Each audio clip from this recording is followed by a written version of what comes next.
In section 2.3, we also want to be able to solve equations where the angle is not just x. These are called multiple angles. And sometimes we have like 2x, 3x, or 2 theta, 3 theta, or x over 2, x over 3. And we want to be able to solve those also. So I'm going to show you a couple of examples of that type. All right, so here we have a quadratic type, but you can also see that what's inside of our tangent function is 2x, not just x. So let's see how that changes our solution. We still want to isolate the trig function, so we want to get this tangent part by itself. So I'm going to add the 1 to the other side, or to both sides. And now I need to undo this multiplication by 3, so I'm dividing this by 3. And that gives me tangent squared of 2x equals 1/3. Okay, now I need to undo the square. So just one tangent by itself. So I'm going to take the square root on both sides. And remember, when you introduce the square root, you got to put that plus or minus on one side. Okay, so now we're going to go to our unit circle or chart, and we need to figure out where does tangent equal 1 over this, square root of 1 over 3. Some equivalent forms of this could be 1 over the square root of 3, or if it's rationalized, it would look like square root of 3 over 3. So all of those are the same, and we're looking for any one of those, the tangent value to give me one of those. And tangent is square root of 3 over 3 at pi over 6, and also 5 pi over 6. So before we would just say that means x equals pi over 6, x equals 5 pi over 6, but this time we have 2x.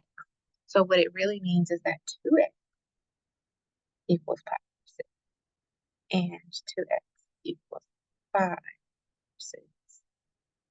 Okay, so we're including both the positive and the negative. So this just gives us one extra step to solve for x. If this is 2x, then I just need to get rid of that 2, and we can do that with division. So we're going to divide both sides by 2, and that'll give us x.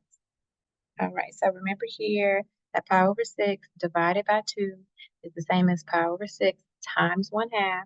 Flip it and multiply. So that comes out to be pi over 12. And here we want a general solution. So we're going to add, because it's tangent, we're going to add in pi. But I'll make that a separate step. So I'm going to do the same thing here, dividing by 2. This one gives me 5 pi over 12.